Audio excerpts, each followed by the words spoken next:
एक आदमी जिसने अपनी पूरी जवानी एक कंपनी बनाने में लगा दी, उस आदमी से काम गया, टीम गई, पैसा गया, इज्जत गया। तन्मय ने कहा था उस टाइम कि मुझे लगता है शायद मैं कभी वापस नहीं आ पाऊंगा। फ्रीलांसर जिसने एआईबी के साथ काम किया था, उसके खिलाफ वुमेन ने सीरियस एलिगेशंस लगाए।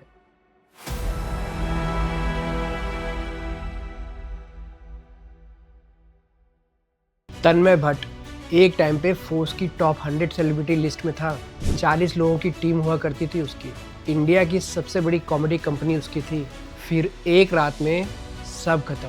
कंपनी गई, टीम गई, पैसा गया, लोगों ने बात तक करना बंद कर दिया था उससे। वो आदमी बिस्तर पर पड़ गया था, हिलने की ताकत नहीं बची थी उसके अंदर। खुद तन्मय ने कहा था उस टाइम कि मुझे लगता है शायद मैं कभी वापस नहीं आ पाऊंगा। और आज 2 यूट्यूब चैनल्स पर मिला के 60 लाख से ज़्यादा सब्सक्राइबर्स हैं, 229 करोड़ से ज़्यादा व्यूज़, और उसकी advertising agency of the year जीत रही है। 17 स्टार्टअप्स में इन्वेस्टर है, वेब3 कंपनी चला रहा है और ब्रांड्स लाइन लगाए हुए हैं। ये कहानी है तन्मय भट्ट की। और भाई मैं इसलिए नहीं सुना रहा हूँ कि देखो कितना इंस्पायरिंग है, मैं इसलिए सुना रहा हूँ क्योंकि जो तन्मय ने कमबैक किया है ना, उसके पीछे कुछ बहुत स्पेसिफिक चीज़ें हैं, साइकोलॉजी की चीज़ें, बिजनेस स्ट्रेटजी की चीज़ें। अगर तुम ये सब समझ लो तो ये सिर्फ तन्मय की कहानी नहीं रहेगी, ये तुम्हारे काम की बात बन जाएगी।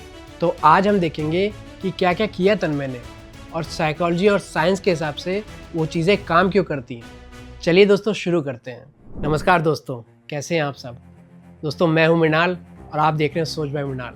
तन्मय भट्ट नाम तो सुना ही होगा, एआईबी का को फाउंडर, एक वक्त में इंडिया की सबसे बड़ी इंटरनेट कॉमेडी कंपनी का चेहरा। पर भाई इसका कहानी में जो ट्विस्ट है वो किसी फिल्म से कम नहीं। आज 5 चीज़ें देखेंगे एक एक करके। पहली कि तन्मय ने एआईबी के बाद अपना पूरा गेम क्यों और कैसे बदला। दूसरी, साइकोलॉजी का एक कॉन्सेप्ट है प्रेटफॉल इफेक्ट, जिसमें तुम्हारी कमज़ोरी तुम्हें और पसंद करने लायक बनाती है, ये तन्मय पर कैसे लागू हुआ। तीसरी, संक कॉस्ट का जाल, ये वही ट्रैप है जिसमें ज़्यादातर लोग फंसते हैं पर तन्मय नहीं फंसा। चौथी, वो स्ट्रेटजी जिसमें तन्मय ने दूसरों को उठाया और उससे खुद भी उठा। और पांचवी, नासिम तलेब का एंटी फ्रेजाइल कॉन्सेप्ट, मतलब ऐसी चीज़ जो तूफान से टूटती नहीं बल्कि और मजबूत होती है। दोस्तों एंड तक बने रहना, क्योंकि ये वीडियो सिर्फ तन्मय भट्ट के बारे में नहीं है, ये मेरे और तुम्हारे बारे में भी है कि जब बुरा वक्त आए तो सोचना कैसे चाहिए। कहानी शुरू होती है मुंबई से। 2008-2009 का वक्त। इंडिया में स्टैंड अप कॉमेडी जैसी कोई चीज़ नहीं है, ना सीन है, ना इंडस्ट्री है, ना पैसा है इसमें। तन्मय भट्ट जय हिंद कॉलेज से एडवर्टाइजिंग पढ़ता है और कैरियर की शुरुआत करता है टीवी शो की स्क्रिप्ट लिखने से, डिज्नी इंडिया, एमटीवी और यूटीवी बिंदास के लिए। पर उसका मन कॉमेडी में था। ओपन माइक्स करना स्टार्ट करता है, छोटे छोटे शोज़ करता है पहले। फिर 2009 में एक नेशनल कॉमेडी कंपटीशन जीतता है, वीरदास का वियर्ड एस एमेच्योर नाइट। बस यहाँ से गेम शुरू होता है उसका। इसी कंपटीशन में तन्मय की मुलाकात होती है रोहन जोशी से। दोनों वीरदास की कॉमेडी टीम ज्वाइन करते हैं। फिर 2012 में तन्मय और गुरसिमरन खंबा मिलकर एक पॉडकास्ट शुरू करते हैं साउंड क्लाउड पर। नाम रखते हैं एआईबी, मतलब ऑल इंडिया बकचोद। उसके बाद रोहन जोशी और आशीष ताख्या भी आ जाते हैं एआईबी की टीम में। ये इंडिया का पहला मेन स्ट्रीम कॉमेडी पॉडकास्ट बन गया था। 2013 में यूट्यूब चैनल भी आ गया था एआईबी का। और फिर वो मोमेंट आया जिसने सब कुछ बदल दिया। जनवरी 2015, द एआईबी रोस्ट। मुंबई का एनएससीआई डोम, स्टेज पर करण जौहर। रोस्ट हो रहे हैं रणवीर सिंह और अर्जुन कपूर। ऑडियंस में दीपिका पादुकोण बैठी हैं, आलिया भट्ट बैठी हैं। भाई इंडिया में पहली बार ऐसा हो रहा था। बॉलीवुड के ए लिस्टर्स एक यूट्यूब शो पर आके अपने ऊपर जोक्स सुन रहे थे। फिर इस रोस्ट की एआईबी ने अपने चैनल पर वीडियो डाली। 24 घंटे में 10 लाख व्यूज़ आए। इंटरनेट पर धमाल मच गया, पर साथ में कंट्रोवर्सी भी छिड़ गई। फिर आए एफआईआर्स, पॉलिटिशियंस ने मुद्दा उठाना शुरू किया और एआईबी को रोस्ट वीडियो हटानी पड़ी चैनल से। पर तब तक नाम घर घर में पहुंच चुका था। उसके बाद का दौर 2015 से 2018, ये एआईबी का गोल्डन एरा था। फोर्ब्स इंडिया की सेलिब्रिटी लिस्ट में नाम आया। अमेजन ने शो प्रोड्यूस किया, on air with AIB, 3 seasons. Tanmay Comicstaan का जज बना। 40 लोगों की टीम थी और साल में 9 करोड़ का रेवेन्यू आ रहा था। ये सिर्फ एक यूट्यूब चैनल नहीं रहा था, ये एक पूरी मीडिया कंपनी बन चुकी थी। किसने सोचा था कि कॉमेडी से इतना बड़ा बिजनेस खड़ा हो सकता है इंडिया में। पर भाई जब चीज़ें इतनी अच्छी चल रही होती हैं ना, अक्सर तभी सबसे बड़ा झटका आता है। अक्टूबर 2018 इंडिया में मीटू मूवमेंट चल रहा है और उस वेव में एआईबी भी आ जाता है। हुआ ये कि एक फ्रीलांसर जिसने एआईबी के साथ काम किया था, उसके खिलाफ वुमेन ने सीरियस एलिगेशंस लगाए। तन्मय को पहले से पता था, उसने प्राइवेटली बात भी की थी उस फ्रीलांसर से, पर ऑफिशियली कोई एक्शन नहीं लिया। उसके अलावा को फाउंडर गुरसिमरन खंबा पर भी डायरेक्ट एलिगेशंस आए।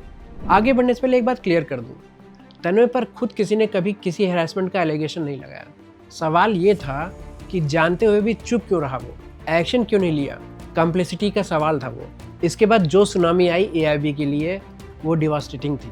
हॉटस्टार ने शो कैंसिल कर दिया, सारे ब्रांड पार्टनर्स निकल गए, 40 लोगों की टीम को जाने देना पड़ा, ऑफिस बंद हो गया, नेटफ्लिक्स डील टूट गई। मई 2019 में एआईबी ने ऑफिशियली बोल दिया कि एआईबी चैनल अब खत्म हो चुका है। और तन्मय जून 2019 में उसने इंस्टाग्राम पर बताया कि वो क्लिनिकल डिप्रेशन में है। वो बोला कि मैं बिस्तर से उठ नहीं पा रहा हूँ, पैरालाइज्ड फील होता है, लगता है शायद मैं कभी वापस नहीं आ पाऊँगा। इसके अलावा उसने ये भी कहा कि मेरी शक्ल जैसी है, मेरी सेल्फ वर्थ हमेशा से मेरे वर्क से जुड़ी थी। जब वो काम छिन गया, लगा मैं खुद ही खो गया हूँ। यार थोड़ा रुक के सोचो, एक आदमी जिसने अपनी पूरी जवानी एक कंपनी बनाने में लगा दी, जिसके लिए काम ही पहचान थी, उस आदमी से काम गया, टीम गई, पैसा गया, इज्जत गया, सब एक साथ गया। ज़्यादातर लोगों की कहानी यहाँ ख़त्म हो जाती है, पर तन्मय की कहानी यहाँ से शुरू होती है। और जो उसने आगे किया वो स्ट्रेटजी के लेवल पर ब्रिलियंट है। एक एक करके देखते हैं। नवंबर 2019, डिप्रेशन के बीच में तन्मय एक चीज़ बहुत कर रहा था, गेमिंग स्ट्रीम्स देख रहा था। सोल मॉर्टल, स्काउट, ये लोग रोज़ पबजी खेल रहे थे और तन्मय उन्हें घंटों देख रहा था। कुछ कंफर्ट मिल रहा था उसको इसमें। फिर उसने सोचा कि भाई मैं वैसे भी रोज़ 5-6 घंटे गेम खेल रहा हूँ, क्या होगा अगर कैमरा ऑन करके खेलूँ, कुछ कंटेंट तो बनेगा। सुनने में छोटा सा डिसीजन लगता है, पर यह जीनियस था। बताता हूँ क्यों। तन्मय ने एक इंटरव्यू में बहुत इंपॉर्टेंट बात बोला कि एआईबी के ज़माने में हम वीडियो बनाते थे और लोग वीडियो देखने आते थे, मतलब वैल्यू हमारे प्रोडक्शन में थी। स्क्रिप्ट कितनी अच्छी है, एडिटिंग कितनी टाइट है, जोक कितना क्लेवर है, लोग एआईबी का वीडियो देखते थे, तन्मय को देखने नहीं आते थे। इसका मतलब समझो, एआईबी में प्रोडक्ट इंपॉर्टेंट था, इंसान नहीं। और जब प्रोडक्ट बंद हुआ, लोग चले गए, क्योंकि रिश्ता एआईबी वीडियो से था, तन्मय से नहीं था। अब गेमिंग स्ट्रीम्स में तन्मय ने उल्टा कर दिया। अब वीडियो इंपॉर्टेंट नहीं था, तन्मय इंपॉर्टेंट था। लोग गेम देखने नहीं आ रहे थे, तन्मय को देखने आ रहे थे। उसके रिएक्शंस, उसकी बातें, उसके साथ टाइम स्पेंड करना। फॉर्मेट क्या है? गेम है, रिएक्शन है, पॉडकास्ट है, वो सब सेकेंडरी हो गया। प्राइमरी चीज़ बन गया इंसान। तन्मय ने खुद इस बारे में बड़ी अच्छी एनालॉजी दी। उसने बोला कि एआईबी मेक माई ट्रिप जैसी थी, ज़रूरत पड़ी तो खोला। अब वो चाहता था कि लोग उससे ऐसे जुड़े जैसे व्हाट्सएप से जुड़ते हैं। एक रिश्ता हो, कनेक्शन हो, चाहे कुछ भी शेयर हो। और ये बहुत इंपॉर्टेंट डिस्टिंक्शन है। अगर लोग फॉर्मेट के लिए आते हैं तो अगर फॉर्मेट बदल जाता है तो लोग चले जाएंगे, पर अगर लोग तुम्हारे लिए आते हैं तो तुम कुछ भी करो वो देखेंगे। इसलिए तन्मय आज रिएक्शन वीडियोस करे, पॉडकास्ट करे या मूनशॉट का एड कैंपेन लिखे, ऑडियंस फॉलो करती है उसको। रिश्ता फॉर्मेट से नहीं है, इंसान से है, और इंसान से रिश्ता इतनी आसानी से नहीं टूटता। अब सवाल ये है कि रिश्ता बनता कैसे है। इसके पीछे एक अलग साइंस है। साइकोलॉजी में एक कॉन्सेप्ट है, पैरा सोशल रिलेशनशिप। 1956 में हॉटन और वोल ने ये डिस्क्राइब किया। आइडिया सिंपल है, जब तुम किसी क्रिएटर को बार बार देखते हो, उसकी बातें सुनते हो, उसकी ज़िंदगी के बिट्स देखते हो, तो तुम्हारे दिमाग में धीरे धीरे एक रिश्ता बनने लगता है। तुम्हें फील होता है कि ये मेरा अपना बंदा है, मैं इसको जानता हूँ, जबकि वो तुम्हें जानता भी नहीं। सुन के लगेगा कि ये तो वन साइडेड रिश्ता है, ये कैसे काम करेगा। पर रिसर्च कहती है कि ये बॉन्ड बहुत ही पावरफुल होता है। ब्रेन को फ़र्क नहीं पड़ता कि रियल दोस्त हो या स्क्रीन पर दोस्त हो, वही इमोशनल कनेक्शन एक्टिवेट हो जाता है। अब ये बॉन्ड बनता कैसे है? क्या रोज़ाना वीडियो डालने से? रिसर्च कहती है नहीं। इसके लिए 2 चीज़ें चाहिए। पहली, सेल्फ डिस्क्लोजर, मतलब जब क्रिएटर अपनी असली ज़िंदगी शेयर करे, प्रॉब्लम्स बताए, गलतियाँ दिखाए, स्ट्रगल से पर्दा उठाए। जितना रियल दिखे उतना स्ट्रांग बॉन्ड बनेगा। अब देखो तन्मय ने क्या किया। एआईबी में वो एक ब्रांड था, पॉलिश्ड, प्रोफेशनल, दूर का। कमबैक करने के बाद तन्मय ने डिप्रेशन की बात की पब्लिकली, गेमिंग में गलतियाँ की कैमरे के सामने, वेट स्ट्रगल शेयर किए। कोई स्क्रिप्ट नहीं थी, कोई प्रिटेंस नहीं था, सिर्फ तन्मय था। जैसा है वैसा दिखाया उसने और लोगों ने उससे कनेक्ट किया, क्योंकि असली इंसान से कनेक्ट होता है, ब्रांड से नहीं होता। और फिर एक बार रिश्ता बन जाए फिर फ्रीक्वेंसी मैटर नहीं करती। आज तन्मय महीने में कुछ ही वीडियोस डालता है अपने यूट्यूब चैनल पर ऑडियंस कहीं नहीं जाती। लोग वेट करते हैं उसके कंटेंट का। जैसे पुराने दोस्त से रोज़ मिलना ज़रूरी नहीं, पर जब मिलते हो तो लगता है कि कल ही मिले थे। तो कंटेंट क्रिएटर्स के लिए असली लेसन ये नहीं है कि कितनी बार वीडियो पोस्ट करो। असली लेसन ये है कि जब भी आप आओ, रियल आओ, अपना चेहरा दिखाओ। लोग फॉर्मेट भूल जाएंगे पर इंसान याद रखते हैं। अब दूसरा कॉन्सेप्ट समझते हैं जो तन्मय के कमबैक में चुपचाप काम कर रहा था। उस कॉन्सेप्ट को कहते हैं प्रेटफॉल इफेक्ट। 1966 में साइकोलॉजिस्ट एलियट एरनसन ने एक एक्सपेरिमेंट किया। लोगों को एक क्विज दिखाया जिसमें एक कंटेस्टेंट ने 92% सवाल सही किए थे। ये सब देखकर सब समझ रहे थे ये बहुत इंटेलिजेंट आदमी है। फिर वही आदमी गलती से अपने ऊपर कॉफ़ी गिरा देता है। अब सोचो, कॉफ़ी गिरने के बाद लोगों ने उसे कम पसंद किया होगा, है ना? नहीं भाई, ज़्यादा पसंद किया। एक एबल आदमी की छोटी सी गलती उसे और लाइकेबल बना देती है। लोगों को लगता है कि अरे ये तो अपने जैसा है, रिलेटेबल लगता है। पर, और ये पर बहुत इंपॉर्टेंट है, ये तभी होता है जब इंसान पहले से कैपेबल साबित हो चुका हो।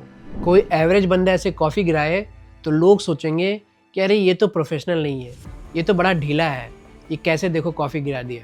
प्रेटफॉल इफेक्ट सिर्फ कैपेबल लोगों को बेनिफिट देता है। अब देखो तन्मय का केस, कैपेबिलिटी तो पहले से ही साबित थी उसकी। AIB बनाया, इंडिया की सबसे बड़ी कॉमेडी कंपनी खड़ी की, बॉलीवुड से लेकर अमेजन तक सब किया। फाउंडेशन उसकी सॉलिड थी। अब जब उसने पब्लिकली डिप्रेशन की बात की, गेमिंग में बुरी तरह हारा, वेट स्ट्रगल्स शेयर किए, तो ये सब उसकी इमेज खराब नहीं कर रहा था, ये उसे और रियल बना रहा था, और इंसानी बना रहा था, और अपना सा बना रहा था। तन्मय ने जब अपनी वल्नरेबिलिटी पब्लिकली शो की तो वो उसके लिए पावर बन गई, क्योंकि नीचे एक सॉलिड फाउंडेशन पहले से था। तो इसमें लेसन ये है कि अपनी कमज़ोरी छुपाने की ज़रूरत नहीं होती, पर एक शर्त पर, पहले एबिलिटी दिखाओ फिर वल्नरेबिलिटी दिखाओ। ये ऑर्डर मैटर करता है। अब बात करते हैं तन्मय की शायद सबसे अंडररेटेड मूव की, वो मूव जिसकी लोग कम बात करते हैं पर जो उसकी पूरी कमबैक की नींव है। ज़्यादातर क्रिएटर्स क्या करते हैं? अपना कंटेंट पुश करते हैं, मैं, मेरा वीडियो, मेरी ऑडियंस, सब मेरे बारे में। तन्मय ने इसका बिल्कुल उल्टा किया। उसने दूसरे क्रिएटर्स को प्लेटफॉर्म दिया, अपनी रीच, अपनी ऑडियंस दी, दूसरे के साथ बांटी। सबसे बड़ा एग्जाम्पल समय रैना। 2019 में समय ने कॉमिक्सतान सीजन 2 जीता था। टैलेंटेड था पर रीच लिमिटेड थी। तन्मय ने अपने स्ट्रीम्स में उसे बुलाया, साथ में PUBG खेला और उसकी रीच बढ़ गई। और आज देखो वो कहाँ है। और सुनो, ये इंपॉर्टेंट है, तन्मय ने समय को बोला कि भाई चेस स्ट्रीम्स करके देख। आज समय के 74 लाख यूट्यूब सब्सक्राइबर्स हैं। India's got latent cultural phenomena बन गया। और 2025 में 1 घंटे में 40,000 टिकट्स बिके समय के शो के। और 2026 में उसने मेडिसिन स्क्वायर गार्डन में परफॉर्म किया। और ये पूरा सफ़र समय ने खुद बोला है कि ये तन्मय के स्ट्रीम से शुरू हुआ है उसका। समय अकेला नहीं है, OG गैंग, राइटर OP, राइडर OP, शायर OP, ऐश्वर्या मोहनराज, कोविड में जाकिर बिस्वा, कनीश सुरखा, कुशा कपिला, सबको तन्मय ने अपनी स्ट्रीमिंग वर्ल्ड में जगह दी। ये तन्मय की मास्टर स्ट्रेटेजी थी। अब इस स्ट्रेटेजी को समझो। रिसर्च कहती है कि यूट्यूब पर जो क्रिएटर्स सबसे ज़्यादा कोलैबोरेट करते हैं, जिनके कनेक्शंस ज़्यादा हैं, उनकी ग्रोथ बाकियों से काफ़ी ज़्यादा होती है। इसे बोलते हैं नेटवर्क इफेक्ट। जितने ज़्यादा कनेक्शंस उतना फ़ायदा, और वो फ़ायदा मल्टीप्लाई होता है। तन्मय ने सिर्फ कोलैब नहीं किया, उसने एक पूरा इकोसिस्टम खड़ा किया, और उस इकोसिस्टम के सेंटर में वो खुद था। साइकोलॉजी में सोशल आइडेंटिटी थ्योरी कहती है कि लोग अपनी पहचान का एक बड़ा हिस्सा अपने ग्रुप से लेते हैं। मैं कौन हूँ का जवाब बहुत हद तक ये है कि मैं किस ग्रुप का हूँ। तन्मय ने क्या किया? नई ट्राइब बनाई, डिस्कॉर्ड सर्वर बनाया, बॉट फैम, OG गैंग का कॉन्सेप्ट बनाया जिसमें हर मेंबर का कोड नेम है। ये सब आइडेंटिटी मार्केटिंग है। लोग अब सिर्फ वीडियो नहीं देख रहे, वो एक कम्युनिटी का हिस्सा है, और कम्युनिटी की लॉयल्टी किसी एक वीडियो की लॉयल्टी से 1000 गुना स्ट्रांग होती है। एक इंडस्ट्री एक्सपर्ट ने सही कहा है कि ज़्यादातर क्रिएटर्स अपनी रिस्पॉन्सिबिलिटी को और बड़ा करते हैं रिलेवेंट रहने के लिए, और तन्मय ने उल्टा किया, अपना रोल ही बदल दिया। वो अपना रोल सेंटर ऑफ अटेंशन से शिफ्ट करके क्यूरेटर ऑफ टैलेंट पर ले गया। वो सबका लॉन्च पैड बन गया। ये किसी भी इंसान में रेयर क्वालिटी होती है दोस्तों। ये तभी पॉसिबल है जब किसी इंसान का ईगो इतना छोटा हो कि उसे दूसरों की सक्सेस से खुशी महसूस हो। बहुत कम लोग कर पाते हैं ये। अब एक इम्पॉर्टेंट सवाल जो तन्मय ने किया कि पुरानी पहचान छोड़ के बिल्कुल नए फॉर्मेट में जाना, सुनने में ये सिंपल लगता है ना, पर ये करना बहुत ही मुश्किल है। बताता हूँ क्यों। बिहेवियरल इकोनॉमिक्स में एक कॉन्सेप्ट है, संक कॉस्ट फैलेसी। सिंपल भाषा में बोले तो जब हमने किसी चीज़ में बहुत टाइम, पैसा और मेहनत लगाया होता है तो उसे छोड़ना इम्पॉसिबल लगता है, चाहे वो चीज़ अब काम ही ना कर रही हो। इसे एक एग्जाम्पल से समझो। तुमने 3 साल लगाया एक डिग्री में, अब तुम्हें रियलाइज़ हो रहा है कि ये फील्ड मुझे पसंद नहीं है, पर तुम अब सोचते हो कि 3 साल तो दे दिए, अब इसको कैसे छोड़ूं, और अगले 2 साल भी वहीं लगा देते हो। ये है संक कॉस्ट का जाल। जो गया वो गया, पर हम उसे अभी पकड़ के बैठे हैं। अब तन्मय का सोचो, 10 साल लगाया उसने एआईबी बनाने में, 40 लोगों की टीम बनाई, फोर्ब्स की लिस्ट में आया, वो करोड़ का रेवेन्यू था उसका। ये सब उसकी आइडेंटिटी थी। कोई और होता तो क्या करता? एआईबी दोबारा शुरू करने की कोशिश करता, वही फॉर्मेट, वही स्टाइल में, क्योंकि भाई इतना इन्वेस्ट किया है उसमें कि अब छोड़े कैसे। और ये सब पैसों की बात नहीं है दोस्तों। साइकोलॉजी में एक कॉन्सेप्ट है, आइडेंटिटी अटैचमेंट। रिसर्चर हरमीनिया इबारा कहती हैं कि जब तुम्हारा काम और तुम्हारी पहचान एक हो जाए, कि मैं कौन हूँ का जवाब बस मैं क्या करता हूँ ये बन जाए, तो कैरियर चेंज करना आइडेंटिटी क्राइसिस बन जाता है। काम छोड़ने का मतलब खुद को छोड़ना लगता है। पर तन्मय ने छोड़ा, एआईबी का फॉर्मेट नहीं दोहराया, स्केच कॉमेडी नहीं की, पुरानी टीम नहीं जोड़ी, बिल्कुल नया शुरू किया। सोलो, रॉ, अनस्क्रिप्टेड, गेमिंग, पूरा 180 डिग्री टर्न लिया उसने। नेटफ्लिक्स का एक प्रिंसिपल है, we don't spend any time protecting our DVD business. जब स्ट्रीमिंग आया, उन्होंने डीवी एम्पायर बचाने की कोशिश नहीं की, पूरा फोकस किया नए मॉडल पर। तन्मय ने भी वही किया, अपना पुराना डीवीडी बिजनेस प्रोटेक्ट नहीं किया।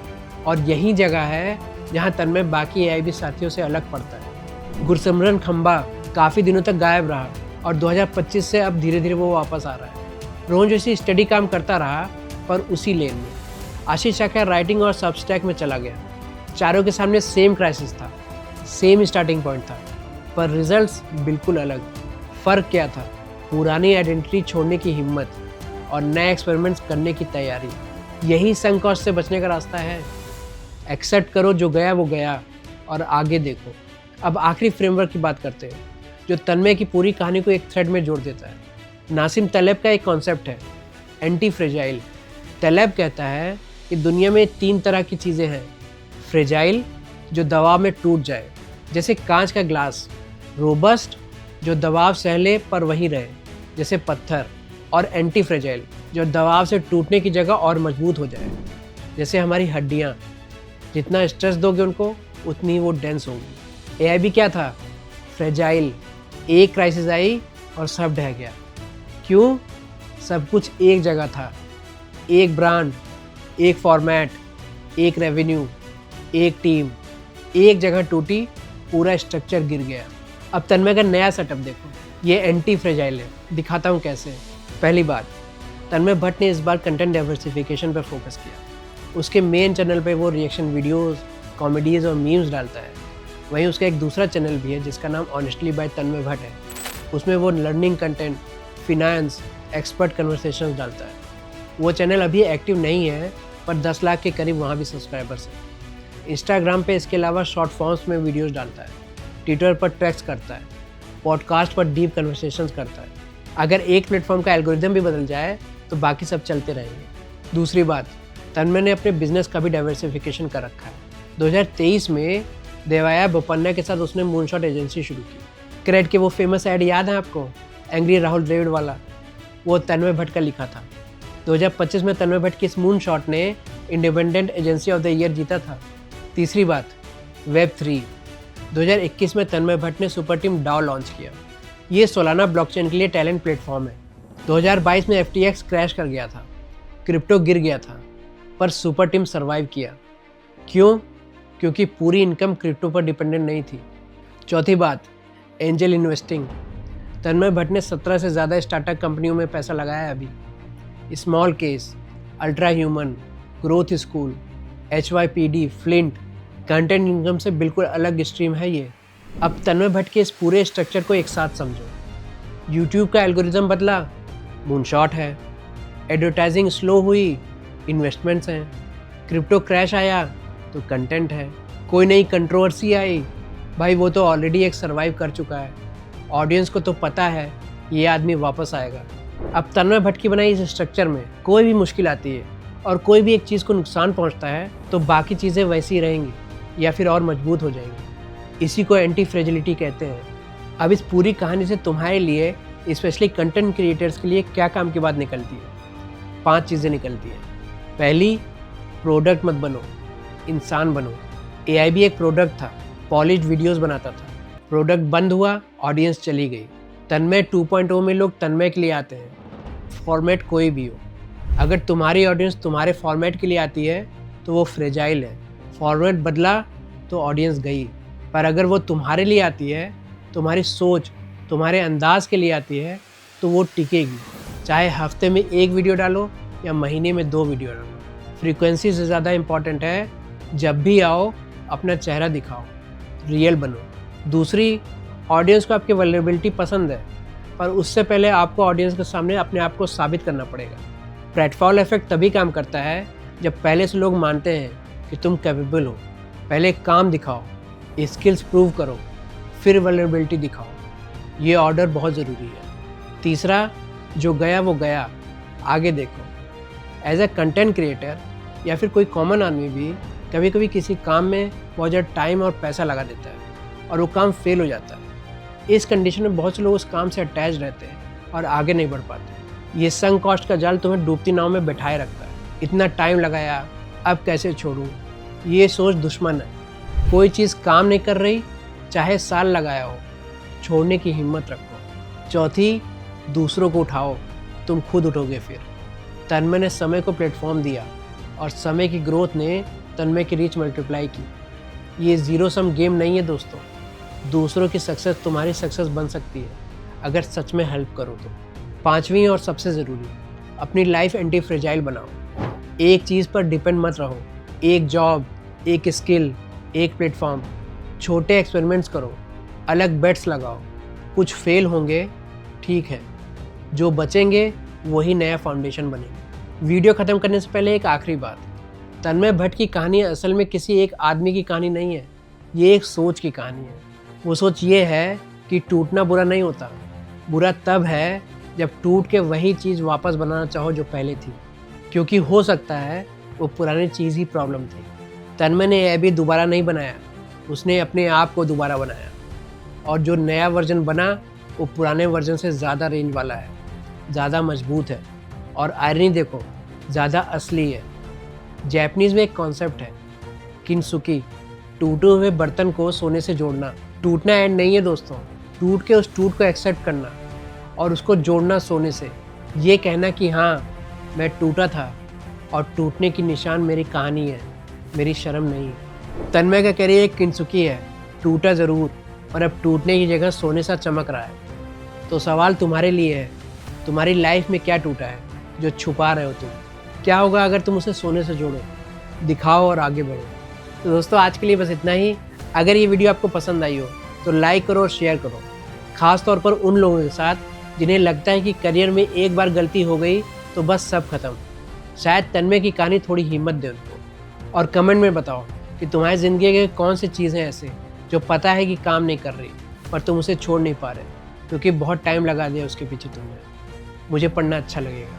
और हाँ, सब्सक्राइब करो अगर नहीं किया है तो, और बेल आइकन ज़रूर दबाओ ताकि मेरी अगली वीडियो की नोटिफिकेशन आपको मिल सके। ऐसे इंटरेस्टिंग टॉपिक्स मैं लाता रहूँगा। अगली वीडियो में फिर मिलते हैं। अब तब तक के लिए keep thinking, keep learning and keep growing. Tata, bye bye.